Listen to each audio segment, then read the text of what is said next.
주님 누구시니까? 라는 제목으로 말씀을 드리겠습니다.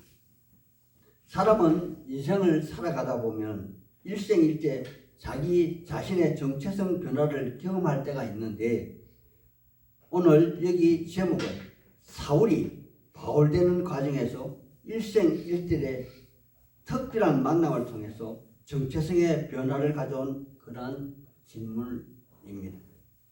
그리고 이 말씀은 사도행전 9장에 경험한 사건을 조명하고 간증하는 것으로서 사도행전 26장에서는 아그리빠 왕 앞에서 다시 한 번 더 증언하는 내용이기도 합니다. 여호와 하나님의 사람들이요, 사람이 지금까지 자기가 옳다고 믿고 또 그 믿음의 기본 위에서 모든 지식과 상황을 재해석하는 기본 틀인 자기 자신의 정체성을 송두리째 바꾸는 이런 당사자 입장에서는 바로 천지가 개벽하는 그러한 사건으로서 그 사람의 근본 틀이 변화되는 그러한 사건입니다. 그러하다면 모태로부터 예수님을 구주로 영접하지 아니하고 살면서 예수님을 구주로 받아들이고 믿는 모든 사람들은 이러한 과정을 반드시 겪어야만 하는 통과 의례 사건이기도 하다는 것입니다. 만약 그렇지 않다면 어떻게 구주를 인격적으로 만나지도 않는 분이 간증을 할 수가 있다는 것이며 주님을 구주로 고백할 수가 있냐는 그러한 말이겠죠. 아마 이러한 사람이 있다면 필령 그는 가짜 크리스찬이거나 아니면 거짓말하는 거짓말쟁이일 것입니다. 그러므로 우리는 이러한 질문을 자기 자신에게 던지며 오늘 말씀을 한번 살펴보고자 합니다. 오늘 본문의 상황을 먼저 말씀을 드리겠습니다. 바울은 이제 그 3차 전도 여행을 마무리하고 예루살렘에 돌아와 이방인 교회와 예루살렘 교회가 하나됨을 증명이라도 하듯이 천하에 흉년이 들어 예루살렘 교회가 어려운 시점에 이방인 교회가 구주를 전달하는 그러한 순서를 밟고 있습니다. 그런데 어찌된 영문인지 세상에 하나님 자신을 나타내리고 선택한 도구인 유대인들이 하나님의 일을 가로막고 있는 형편입니다. 성경의 역사를 살펴본다면, 이스라엘 역사를 살펴본다면 그들의 입장을 모르는 바는 아니지만 그들은 하나님이 허락한 모세의 율법을 그 자체로 지켜 행하는 것이 그 율법의 배후에 있는 하나님의 영에 반항하는 것보다 훨씬 더 중요한 것으로 인식하고 있는 그러한 사람들로 보여집니다. 그러므로 그들은 메시아로 오신 예수님을 받아들이지 못하고 또 십자가에 못 박아 죽음에 이르게 하였으며 그를 따르는 사도들과 그 무리를 모세의 율법을 대표하는 할례를 시행하지 아니하였다 하여 바울 사도를 음해하고 마침내 그를 옥에다 가두고 모세 율법에 따라서 돌로 쳐 죽이고자 하는 중입니다. 이런 가정임에도 불구하고 그 모든 것을 이미 감내하고자 결심한 바울은 여기 사도행전 21장 13절에 주 예수의 이름을 위하여 결박당할 뿐만 아니라 예루살렘에서 죽음을 각오하였노라 하며 예루살렘에 입성하였고, 이 과정에서 꼬투리를 잡고자 하는 쪽에서 에베소 사람 드로피모가 예루살렘에 있는 것을 발견한 그들은 그가 이방인을 금기시하는 성전에 들른 것으로 오해하여 큰 소동이 났으며 이제는 그 선동가들에 의해서 아무 이유를 모르는 일반인들을 동원하여 그를 돌로 쳐 죽이려 하는 그러한 상황입니다. 그러하다면 하나님의 섭리로 이러한 급박한 상황에서 바울 사도를 군중들로부터 구원해내어 군대로 보호하는 로마 군대의 입장은 과연 어떠하다는 것일까요? 물론 그들 로마인은 바울 사도를 지켜 보호하려는 선한 이유에서가 아니라 그저 식민 통치의 나라가 아무런 소유 없이 고요하고 잠잠한 상태를 바랐으나 그러한 바울의 소동을 지켜보면서 옛적에 반란군 4,000명을 조직하여 광야로 들어간 애굽 사람으로 착각하여 그들은 그들 자신의 안위를 더 걱정하여 사태가 더 확산되고 커지는 것을 막기 위하여 적극 가담하고 있는 그러한 상황입니다. 그러하다면 하나님의 사람들이여 정작 바울 사도의 입장은 어떠할까요? 어쩌면 바울 사도의 입장은 자기가 이러한 과정을 충분하게 설명하고 또 설득할 수 있을 것이라 착각한 그러한 것인지도 모르겠습니다. 왜냐하면 그는 이제는 어느 정도 이방인 땅에서 선교의 땅에서 객관적이고 유의미한 성과도 있었고 또 예루살렘에서도 이러한 상황이 전달되어 알고 있는 그러한 상황이므로 무엇보다도 하나님이 그 자신을 적극 사용하심에 따른 열매가 나타난 상황이므로 이러한 판단을 한 것으로 생각이 되어집니다. 본문을 살펴보겠습니다. 그는 1절에 히브리 말로 부형들아 지금 여러분 앞에서 변명하는 내 말을 들으라 라고 호소하고 있습니다. 하지만 그는 지금의 상태는 심하게 매를 맞아 어려운 상황이고 또 어쩌면 로마 군인이 아니면 죽었을지도 모르는 그러한 상황에서 그는 그를 돌로 치려한 그들에게 그들과 같은 동지질의 은혜로 히브리 말로 호소하고 있는 것입니다. 그러자 아무것도 모르는 앞에 있는 히브리인들이 동족에게 매질을 한 셈이고 또 이제부터라도 그 사태를 조금이라도 파악해 보려고 하듯이 조용하게 되었고 이러한 상황을 이용하여 그는 차분하게 자기 간증을 시작한 것입니다. 하나님의 사람들이요 여기서 간증이라면 자기 자신을 드러내어 자랑하기 위함이 아니라 객관적인 설득과 모든 사람들이 공감하는 그러한 가치 기준을 충족해야만 합니다. 그러므로 그는 과거 어떠한 사람이었고 또 현재 어떠한 변화를 겪고 어떠한 상황에 이르렀으며 장차는 어떠한 가치관을 지향하는 그러한 사람을 밝히는 것이 간증입니다. 그러므로 그는 먼저 자신의 과거 어떠한 사람이었는지를 설명하고 있습니다. 이것이 3절에서 6절의 말씀입니다. 3절에 그는 당시 교육의 도시 길리기아 다소 출신이고 또 당대의 유대의 최대 최고의 학파인 가말리엘 문화생 즉 오늘날 우리나라로 친다면 서울대 법대쯤 되는 그러한 곳에 다닌 사람이었고 그로 인하여 모세의 율법에 열심히 특심한 사람으로서 당시 일반 유대인들이 금기시하는 서리반 집사님의 순교 현장에서 죽음에 동조한 그러한 사람이었으며 뒤에는 대제사장의 이임장을 받아서 저 멀리 이방의 땅 다메섹까지 원정을 가서 이 도에 동조하는 남녀를 잡아다가 예루살렘으로 끌고 오려는 그러한 열성을 가진 그 자기를 소개하고 있는 것입니다. 아마 이때까지는 분위기가 꽤 괜찮았을 것입니다. 하지만 그는 두 번째 자기의 정체성이 변화되는 그 이성으로서 이해할 수 없는 부분을 설명할 때 아마 분위기가 싸했을 것입니다. 이것이 6절에서 18절의 말씀입니다. 그는 대제사장의 공문을 받아 다메섹 도상에서 오정쯤에 하늘로부터 강하고 큰 빛을 보았다 합니다. 그리고 그는 놀라 땅에 엎드러졌을 때 하늘로부터 자기 이름을 부르며 왜 나를 핍박하느냐 하는 질문을 받았다고 합니다. 그때 그는 오늘 본문의 제목인 주여 니시니까 하는 질문을 하게 된 것이며 그분의 대답이 나는 네가 핍박하는 예수라 하신 말씀을 들은 것입니다. 하나님의 사람들이여 기독교는 우리가 하나님을 찾아가는 종교가 아니라 하나님이 먼저 우리를 찾아오시는 그러한 삶입니다. 하지만 무턱대고 아무 일도 하지 않고 있는데 찾아오시는 하나님은 아닐 것입니다.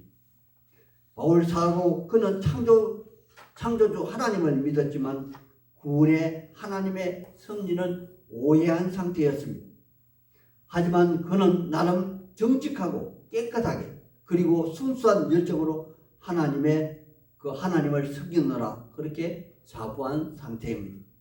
그런데 주님이 찾아오셔서 바울을 만나 그의 잘못된 부분을 고쳐주신 것입니다. 그렇다면 오늘날 우리 신앙인의 자신은 순수한 마음으로 나름 열심히 주를 찾는다면 주님은 반드시 우리 또한 만나 주시려 오실 것이 분명합니다. 혹 여기 사울처럼 순수한 열정으로 주님을 찾았지만 이해하지 못하는 부분이 있어 잘못되었다면 주님이 그 오해한 부분을 반드시 고쳐주실 것도 믿어야 할 것입니다. 마태복음 5장에 보면 찾으라 그리하면 찾을 것이요 두드리라 그리하면 열릴 것이라 하지 아니하였습니까? 하지만 그 찾고 두드리는 대상이 분명하고 그분에 대한 열정이 사심이 없는 거짓이 없는 순수여야만 할 것입니다.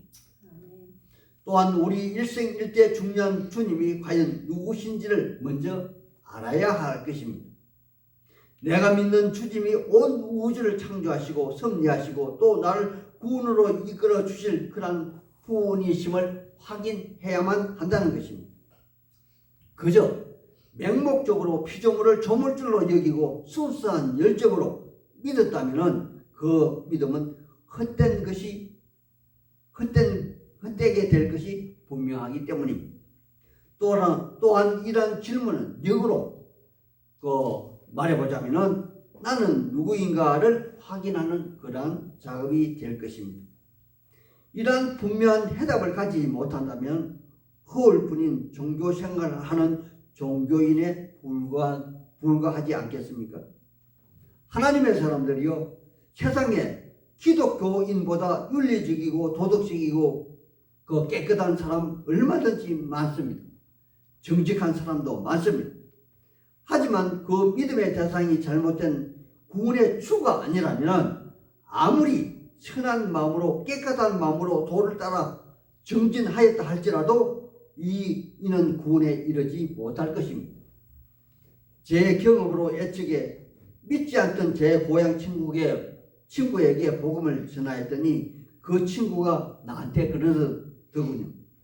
예수를 믿느니 차라리 고향 땅 하천에 가서 잘생긴 돌멩이 하나를 구하여 매일 그에게 기도하면 예수 믿는 것이나 돌멩이 믿는 것이나 똑같다고 말해요. 하지만 그것은 구원의 주가 일개 하천에 놔진 분은 돌멩이여서 잘못되었다는 것입니다. 그런데 여기 바울이 만난 구원의 주는 분명 죽음을 이기고 부활하신 주님으로서 자기를 믿고 따르는 모든 사람들에게 죽음에서 건져내어 영원한 생명을 얻게 할 수 있는 그러한 구원의 주가 분명하다는 사실입니다. 이것이 확인된다면 그때부터는 나의 삶의 주인이 그분이 되어야 하고 내 자신이 되어서는 안 된다는 그러한 말씀이기도 합니다. 이것이 바로 바울 사도가 갈라디아서 2장 20절에 말하는 내가 십자가에 못 박혔나니 이제부터 산 것은 내가 산 것이 아니요 내 안에 그리스도가 사는 것이라 하는 그런 그 말씀처럼 이때부터는 비로소 영원한 생명을 예수 안에서 찾는 참 그리스도인이 될 것입니다. 또한 9절에 이러한 상황에서 주위의 모든 사람들이 분명한 빛을 보았으므로 말을 알아듣지 못하는 것은 신앙은 분명 하나님과 나 둘만의 관계라는 것입니다.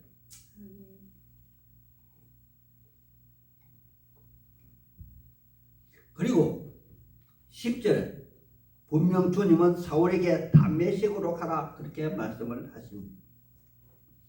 이 말씀으로 미루어 우리는 우리에게 분명한 소명이 주어진다 할지라도 바로 그 자리를 떠나 다른 곳으로 향하는 것이 아니라 자기가 있는 그 자리에서 자기 일을 하는 그런 크리스찬이 되어야 한다는 사실로 받아들여야 할 것입니다. 하지만 그때부터 하는 역할은 분명 달라질 것입니다. 기독교를 핍박하는 자리에서 옹호하는 자로 수호하는 자로, 증거하는 자로, 또 여태까지 건시한적으로 자기 자신의 복을 달라고 하는 그 자리에서 타인의 안위를 걱정하며 복을 빌어주는 그러한 자로 자리매김할 것입니다. 그리하면 그때부터는 하나님은 내 일을 하실 것이며 나는 하나님의 도구가 되어 하나님의 일을 하는 그러한 자가 되지 않겠습니까? 이러한 신앙을 영위하다 보면 어려움도 당할 것이고 핍박도 당할 것이지만 종국에는 그 사건 모두 간증거리가 될 것이며 또 마음속에 즐거움과 희락이 생겨날 것이 분명합니다. 혹 오랜 신앙 생활을 영위하였다 할지라도 이러한 간증거리가 한 번도 없으시다면 아마 모르긴 해도 자기 자신의 위치를 아마 심각하게 한번 되새김질해 보아야 할 것입니다. 이는 10분에 관계된 것도 아닙니다. 또한 지나간 과거이어도 소용이 없습니다. 신앙은 언제나 현재이어야 하고 또 항상 주님 안에서 나를 발견해야만 한다는 것입니다. 이렇게 신앙생활을 하다 보면 고생은 되더라도 분명 보람이 있을 것입니다. 11절 이하의 말씀에서 사울이 바울되는 그런 가정에서 먼저 자기 자신의 변화점으로 타인이 그를 반기며 돕는 자가 생겨나며 또 주님이 사울 자신의 삶을 추정하며 이끌고 있는 그런 모습을 우리는 보게 됩니다. 하나님의 사람들이요, 이 과정에서 사울을 눈을 뜨게 한 아나니아는 뜻밖의 자기 자신의 기도로 사울이 그 눈을 뜨게 하는 그런 기적을 경험하는 또 다른 간증을 낳기도 합니다. 하지만 사울은 자기 자신의 각오를 부끄러워 숨기지 아니합니다. 그는 당당히 있는 그대로 내어놓고 미래의 자기 자신의 삶에 대한 분명한 해답을 주님을 증거하면서 나타내 보입니다. 하지만 주위의 반응은 나와는 전혀 상관없이 예전과 똑같은 반응으로서 변하는 것 하나 없습니다. 그럼에도 불구하고 사울은 자기가 만난 메시아를 흥분의 도가니 속에서 전하지만 반기는 것이 아니라 오히려 그를 적대시하는 그러한 현상으로 나타납니다. 그리고 그들은 여전히 자기의 합리적인 관점에서, 이성의 관점에서 자기 일을 하고 있는지도 모릅니다. 백부장은 백부장대로, 청부장은 청부장대로. 하지만 이제는 그들 위에는 보이지는 않지만 보이지 않는 섭리의 손이 사울이 바울되기 위한 그런 변화를 시작했고 또 이끌어가고 있는 그러한 이 내면의 모습을 감지하게 될 것입니다. 이제 오늘의 말씀을 맺겠습니다.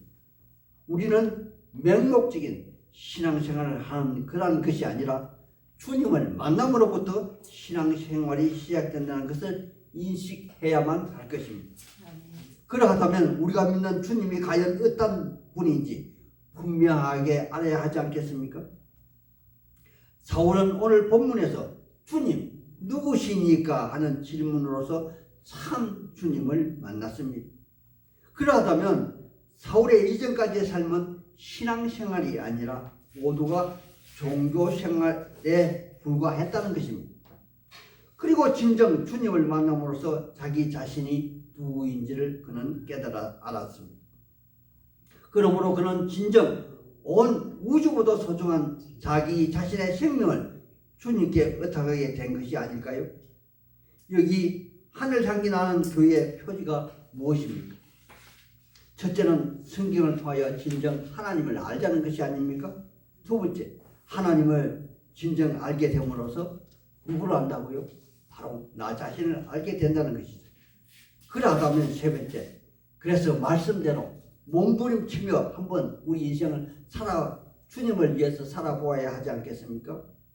그러하다면 우리 한번 하나님 앞에서 신앙인으로서 멋지게 살다 하나님의 부르심을 받는 그러한 그 하나님의 사람이 되시기를 우리 주 예수 이름 받들어 소망하고 축복하는